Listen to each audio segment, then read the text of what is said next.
this video, we are going to show you how to use your mobile UCard for your Android devices. First, you will need to download and log in to the Atrium Campus Connect app with your University of Utah CIS username and password. The app will request a Duo notification each time you log in for the safety and security of your device and your account. Keep in mind, you will not need to log into the app for each use. Once you've logged in, select the Credentials option from the main menu. Then select the NFC mobile credential to activate it. Once your credential is activated, you are ready to use your mobile UCard.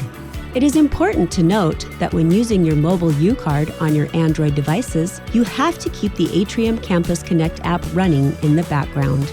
If the app closes or quits, you will need to log in again for uninterrupted use. Just touch your phone to wake it up before tapping the reader. Hold your phone with the back directly above the reader to ensure seamless functionality.